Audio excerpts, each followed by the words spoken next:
Deborah, and thanks for the invite along this morning. I'm Matthew Jackson, I'm the Deputy Chief Executive of CLES, the Centre for Local Economic Strategies, another think tank, research organisation based in Manchester. We do a range of research work around economic development, regeneration, local governance, public health, and the activities of the voluntary community sector.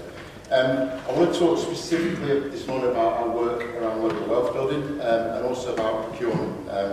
I'm going to try and cram 10 years worth of research into 20 minutes. So we've been doing work around public procurement because we think it's a real important lever to address some of the challenges that our places face in economic, social and environmental terms. So I'm going to talk effectively about three case studies. Growth. This is kind of the diagram on the screen, just kind of highlights how we think. Really unashamedly actually nicked from NEF and work that they undertook in 2003. But we've got a real frustration with the economic model and the way in which the UK economy functions at the moment, which is depicted in the picture on the left. Over the last 30 years, we've had lots of investment come into our places, whether that be through regeneration schemes, economic development activities, inward investment. But that money hasn't stuck. And we've got a lot of the same challenges that we had 30 years ago. Still got challenges with high levels of unemployment. Still got challenges in terms of kind of the skills of our population. As Dan outlined, challenges really around kind of health inequalities and rising levels of health inequalities. We've still got challenges with the way in which our communities and our neighbourhoods look. So despite all that investment into our places, we've still got real economic, social and environmental challenges. How we think is more depicted by the picture on the right. So we've still got that investment coming into our localities, but that money needs to ripple through the economy, it needs to multiply, and we need to harness the potential of that resource to bring real benefit for our localities. And that's why we started getting interested in the process of procurement. If you think about procurement, central government spends about £270 billion a year buying stuff, goods and services, and look at the news this week, they don't spend it that efficiently and effectively with certain organisations. And local authorities spend £80 billion a year buying goods and services. That money should really bring benefits for our places. It should bring benefits for our people, and it should bring opportunities through jobs, through skills development, and a range of other economic and social outcomes. So we started doing work around procurement 10 years ago because we wanted to really harness that potential. Harness that £270 billion in central government and harness that £80 billion in local government. Manchester, I'll start with a case study. We've been working with their Director of Procurement for the last 10 years. And I remember meeting with Ian Brown for the first time 10 years ago, and he asked me three very pertinent questions, I thought, at the time. One, we've got procurement spending £900 million, where does it go? That's quite a worrying question, actually. So where does it go geographically, sectorally, by business type? So we want to try and understand that money and where it went. Two, how can we get our procurement officers to think differently? So procurement officers thinking about cost and compliance as their kind of primary considerations in decision making. How can we get procurement officers to think about social value? How can we get them to think about the challenges that our places face economically, socially and environmentally? And the third question he asked was probably the most important one. How can we get our suppliers to do more? How can we get our suppliers to deliver greater benefit through the process of procurement and what they spend? So we started initially by trying to understand where that £900 million went. So we did some analysis. We worked out in 2008-2009 that about 51.5% of all procurement spend was with businesses and organisations in the Manchester economy. And those businesses and organisations in turn re-spent 25 pence in every pound that they received back upon Manchester residents and Manchester suppliers of the road. Just keep those two figures in mind for the time being. So 51.5% are spend directly, 25p in every pound re-spent and recirculated back in the local economy. So through the conversations with Ian, he felt that there was a real opportunity to kind of increase levels of expenditure in Manchester and wider Greater Manchester, but also to generate more social value through the procurement process. Use procurement as a lever to address some of the challenges that Manchester faces. People often forget, with all the kind of glitz and glamour of the city centre of Manchester, it's still the fourth most deprived local authority area out of 378 in the country. So there's real challenges of deprivation, poverty, inequality. And what the City Council wants to do is try and match those challenges to the process of procurement, to get procurement to deliver more for the economy and residents of Manchester. This has been a collaborative process, so we've worked collaboratively with the City Council over the course of the last 10 years, and we've done 3 main strands of activity. I'm not going to go through everything on there, but I just want to touch upon a couple of things from each theme. So we've done work to change the process of procurement. 10 years ago, procurement was seen as a very bureaucratic, risky thing to make shifts to as a result of European procurement legislation predominantly. But what we've done is we've tinkered at the way in which procurement is undertaken in Manchester. The first thing we did, and probably the most simple thing, was that we embedded Manchester City Council's corporate priorities into tender documents. So Manchester City Council had 3 corporate priorities: reducing worklessness, raising aspiration of the population, increasing growth in the private sector in the city. We put it right at the beginning of those tender documents. What does that do? It gets suppliers automatically thinking they're not just after a good or service here, they're actually after us delivering against those 3 corporate priorities as well. So it changed the culture, it changed the behaviour. That's been formalised now in the tender process, so 20% of every procurement decision that's made by Manchester City Council is around social value. So there's still traditional focus upon cost, still traditional focus upon quality, but 20% of that decision is around social value. And that's about how suppliers are creating jobs, how they're interacting with the voluntary community sector, what they're doing in terms of kind of their environmental credentials and considerations, what they're doing with hard-to-reach communities within the city. So Manchester is effectively looking for more through its procurement process, and they're using procurement as a lever to enable that to happen. So that's the first thing. We've changed the whole way in which procurement processes are undertaken so that social value is at the heart of it. The second thing is that, going back 10 years, procurement people never talk to commissioners of services. They never talk to economic development people, which in my view is madness. Yeah? If you're designing a good or a service, you've got to think and you've got to engage around kind of concepts of social value. And you've also got to engage with economic development because they understand the potential market, they understand the business community. So what we did was we developed a more effective cross-departmental working when it came to procurement spend. Commissioners, procurers and economic development people engaging over the development of every single tender. The fourth point on that supplier engagement is an important one around engaging with suppliers in areas of deprivation. When we did that initial analysis of the £900 million, what we found was that £87 million of it was spent in areas of Manchester which are in the 10% most deprived nationally. So there's a significant amount of money being spent on businesses that are based on some of the areas where there's significant issues around unemployment and skills and wider poverty. So what we did is we went out and we spoke to each of those suppliers that constituted that £87 million, and we made them aware of some of the challenges that the communities in the direct area faced. Just one example is an environmental recycling organisation that 10 years ago spent nothing in Manchester. None of their suppliers were based in Manchester, none of their employees were based in Manchester. We went and spoke to them and said to them, look, over there in that neighbourhood in Gorton, 70% of people are out of work, 50% of people don't have any qualifications. You've got a £5 million contract with us, what are you going to do about it? So that organisation is changing the culture as a result of engagement around the process of procurement and general engagement around the delivery of services. Third thing, enhancing impact. We're collecting a lot more kind of robust data in terms of where procurement spend goes now. So we're interested in how many jobs suppliers are creating, how many apprenticeships they're creating, what they're doing in terms of kind of support to the voluntary community sector. So we've got a much more robust understanding. As I said at the outset, this has taken 10 years of activity to shift the way in which the City Council thinks about procurement, thinks about the local economy, and thinks about its residents.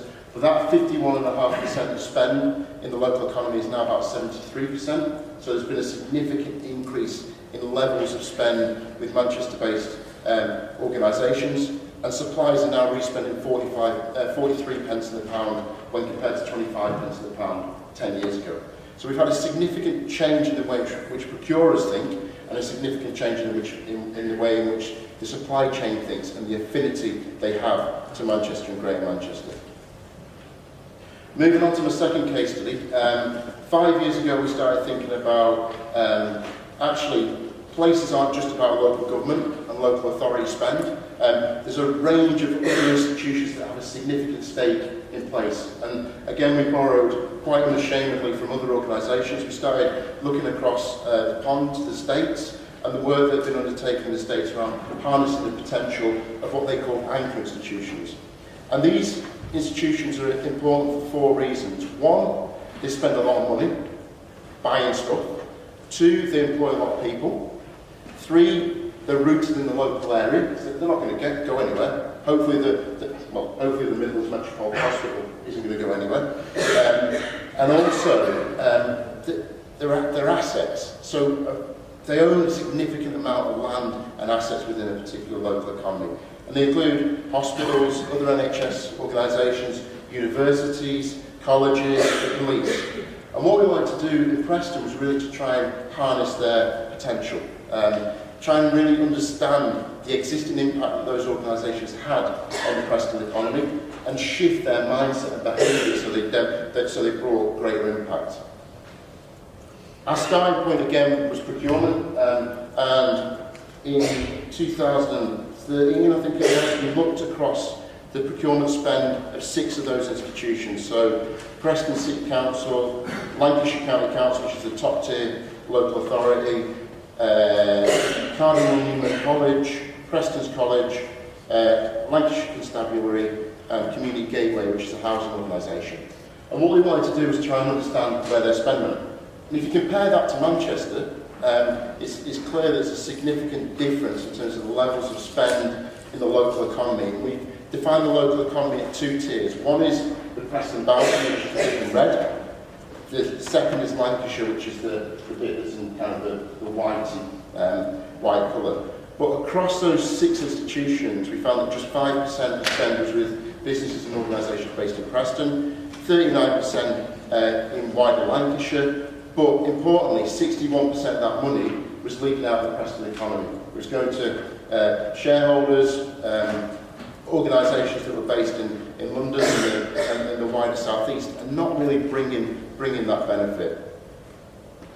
So again, we've been doing 5 years worth of work to try and change behaviour, cultures, practice around procurement and all other activities in Preston and wider Lancashire. Again, there's 3 strands of activity that I'm not going to go into everything, but on the influencing thing, what's been really important here is the buy-in of leaders, chief executives, of local authorities in each of the institutions. What we've got here is effectively a common vision to improve the Preston economy through the process of procurement and address some of the real challenges that place faces around social exclusion and poverty.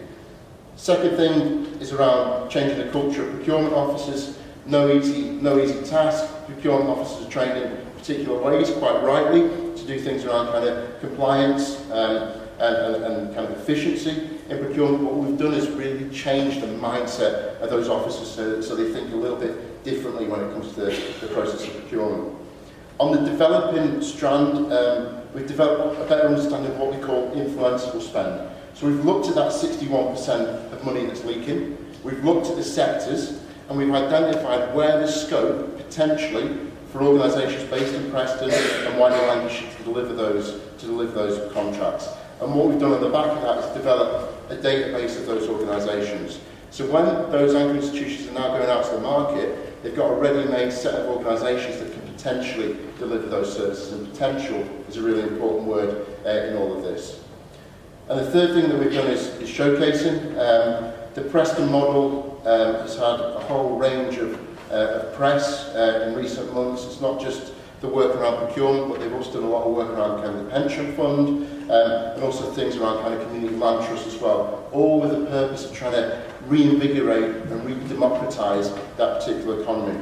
We've taken this work to Europe, so I'm lucky enough to be working in 11 cities across Europe, trying to shift the way in which they think about social value and procurement. I'm actually off to Tenerife on Sunday to do some work with them, which is it's a hard life, I know.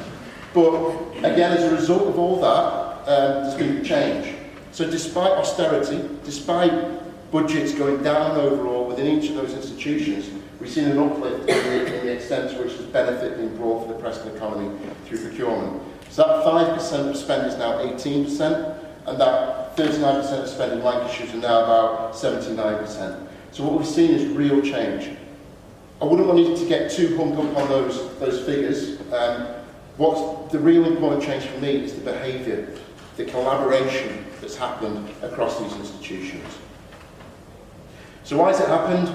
Organisational policy drivers, so there's a vision, a collective vision across those organisations to address some of the challenges. We've seen a real shift in procurement in terms of how those officers function.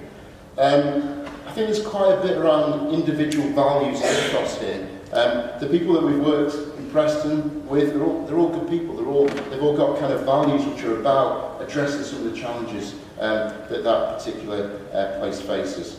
A better understanding of the market is key. I don't think you can change commission and procurement unless you understand what your potential market is within your own kind of local economy. So who are the businesses and organisations that are based in your local economy? What are their capacity, skills, capability and knowledge to bid and deliver public services? Third case study, we've been doing work in Birmingham for probably about the last 18 months. And this takes this anchor institution concept beyond just procurement.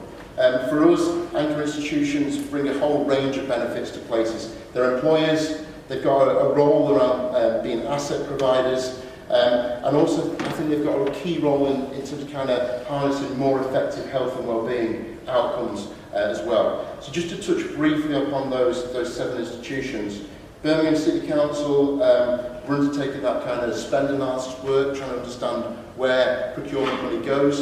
Budget of over £1 billion, I think, in terms of spending upon procuring goods and services. The Pioneer Group, which are a housing organisation, we're interested again in that spend analysis, but also the wider social value that that housing organisation is generating for the immediate community. So in Castle Vale, again one of the most deprived parts of Birmingham, what is the role of that institution as an anchor in creating jobs, in fostering an entrepreneurial spirit amongst its tenants, in developing new businesses and new forms of enterprise? So we're trying to understand that. Something similar with being at the college. The one that's probably of most interest to the audience here is around Queen Elizabeth University Hospital. We're looking at some of their wider assets, so how they're using their land and their buildings to achieve health and social, wider health and wellbeing outcomes. Some of the things that we're looking at is kind of the value of having the farmers market in the hospital grounds, the value of having a community orchard. What kind of impact is that having upon addressing some of those health inequalities that we talked about earlier? University of Birmingham, we're looking at the impact of employees and students, so what impact do they have in terms of sustainability of local shops and local services? Where are they spending their incomes and their resources? And where are the gaps in economic opportunity within Birmingham? Birmingham University is one of the biggest employers in the city. Where are the particular neighbourhoods where there's an opportunity for the university to more effectively stamp its influence through employment?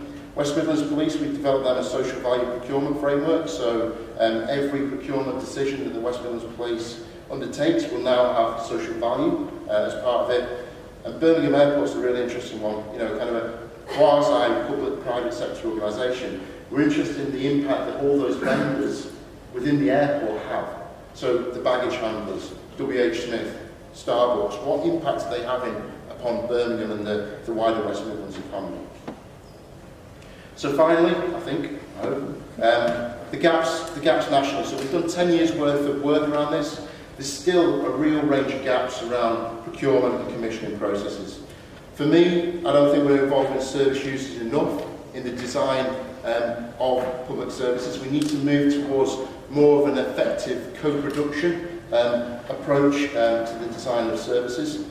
Those commissioned to procure relationships are still kind of, I don't know what the word is, frosty, I guess, in places. We need to have a much more effective joint up of commissioners and procurers to ensure that we deliver social value in everything that we purchase. We need to think more effectively about something called public procurement of innovation, so allowing the market to develop new products, to innovate, to create new services that meet our demands and meet our outcomes. We need to tell the market what our outcomes are, what we're looking to achieve, and let them develop services rather than giving them an invitation to tender and say, look, you go away and provide a service that we want. You market, innovate in terms of kind of what you do around designing services. We've got a real gap around contract management and monitoring. So we're doing lots of stuff around kind of embedding social value into tender documents, but are we monitoring that effectively? Do we know the impact of embedding clauses around job creation, for example? Do we know what impact that's having upon our communities? I would suggest possibly not across the vast majority of places. Fifth, we really need to harness other anchor institutions. The health sector is one we've really struggled with, to be honest, in Preston, because there's a perception that none of the health spend is influenceable. It's tied up with national frameworks. We need to kind of get out of that mindset and start thinking about how we can really influence public health and wider health sector spend. The health devolution one is kind of a Greater Manchester specific one, but in Greater Manchester they've not really kind of got to grips with the importance of social value in health devolution. And I suppose lastly, capacity. We've got a real challenge in terms of kind of procurement capacity within local authorities in particular. So, I did have one more slide. So these are just final thoughts in terms of how I feel the process of procurement needs to progress within the health sector. For me, procurement always operates as a cycle. We've got to think in terms of kind of 5 key areas of activity when we're looking to kind of redevelop and rethink about procurement. We've got to have social value embedded in strategy. So social value has got to be linked to the wider corporate priorities, the wider strategic priorities of place. If you don't have a strategic driver to shift procurement strategy, it's not going to happen. So priorities around addressing unemployment, low skills, environmental challenges, health inequalities have to be in that corporate procurement strategy. It's got to be at the heart of it. 2, we've got to have social value at the heart of commissioning. This is before commissioners even have a dialogue with procurement about designing the tender document. Social value has to be linked to the nature of the good or service. So if we think about construction, the best kind of social value outcomes may be around job creation or apprenticeships. If we think about a waste service, the best social value outcomes may be around kind of the environment. So we need to think strategically when it comes to commissioning, what outcomes we can realistically deliver through that particular good or service. Tendering, we've got to become more effective at asking questions around social value and also weighting and scoring against social value. What I've seen in a lot of tender documents across the country is questions like, what are you going to do about social value? We need to be a lot more kind of specific in how we think about social value. We're not helping the supply chain in delivering social value, we're just asking, what are you going to do? And fifthly, and probably most importantly, we need to contract manage against social value in our contracts as well, to really understand the impact that not just services are having, but also having those kind of clauses and considerations around social value are bringing. That's it. What I tried to do there is kind of really talk through our work around local wealth building using 3 case studies. I'll conclude by saying this takes a long time. The work in Manchester has taken 10 years to really kind of shift, turn a juggernaut around effectively in terms of how that procurement process has operated. There are the details. Give me a call. Nobody rings anymore. It's all email and Twitter. Just give me a bell on that number and I'm happy to talk through anything. All right, thanks.